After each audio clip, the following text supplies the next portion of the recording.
Now third वाले part में हमें फर्स्ट टर्म गिवन है, सेकंड और थर्ड टर्म में से लेकिन जो फोर्थ टर्म है वो हमें कैसे फ्रैक्शन पे गिवन है, मिक्स्ड फ्रैक्शन पे। तो हम पहले इस मिक्स्ड फ्रैक्शन को सॉल्व करके पूरी नई एपी बना लेंगे, ठीक है। तो 5 तो एज इट इज आएगा, लेंथ स्पेसेस भी एज इट इज, ये टर्म अभी हम निकालेंगे।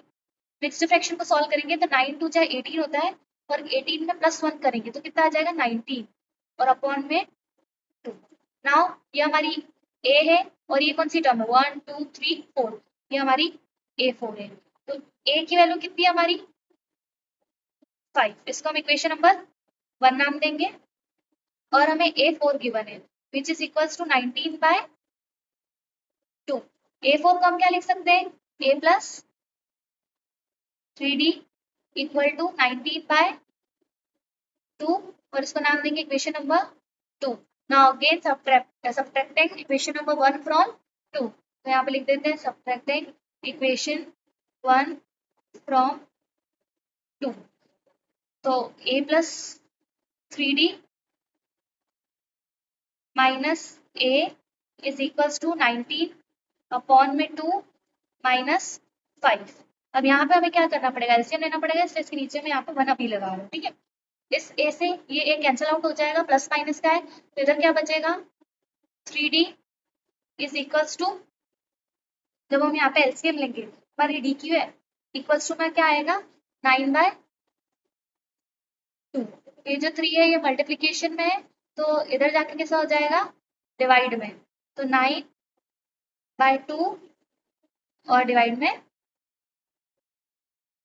3, 3 1 जा 3, 3 3 जा 9, तो डी की वैल्यू कितनी आई हमारी 3/2।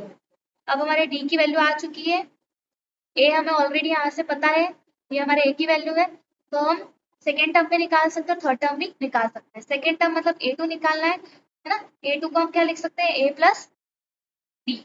ए की वैल्यू कितनी है 5, जो कि हमें क्वेश्चन में गिवन थी, प्लस डी की वैल्यू अभी हमने निकाली 3/2। अगेन यहाँ पे हमें एलसीएम लेना पड़ेगा, जब हम एलसीएम लेंगे तो हमारी A2 की वैल्यू कितनी आ जाएगी 13/2।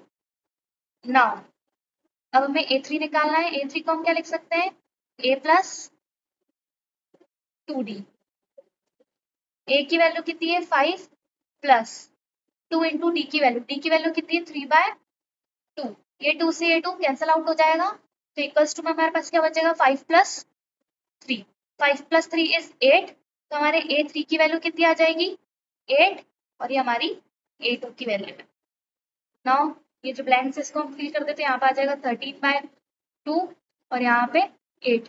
अगर हम चाहे तो इस 13/2 को भी फ्रैक्शन में लिख सकते हैं, मिक्स्ड फ्रैक्शन में लिख सकते हैं, राइट। ये तो आपको आता ही होगा, एक बार मैं शो कर देती हूँ कैसे लिखना है। हमें डिवाइड करना पड़ेगा 13 को किससे 2 से, तो 2 की टेबल में 13 नहीं आता है, उससे छोटा आता है 12, कितने टाइम्स 6 टाइम्स, यहाँ पे 12 आ जाएगा। जब हम इसको माइनस करेंगे तो यहाँ पे 0 बचेगा और यहाँ पे 1।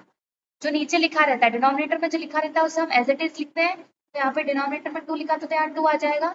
जो यहाँ पे आता है उसे हम यहाँ लिखते हैं और रिमाइंडर को यहाँ ऊपर लिखते हैं, तो यहाँ पे 2 देखिए 2 6 12, 12 + 1 13, तो 13/2 वापस इसको सॉल्व करने पे आ रहा है।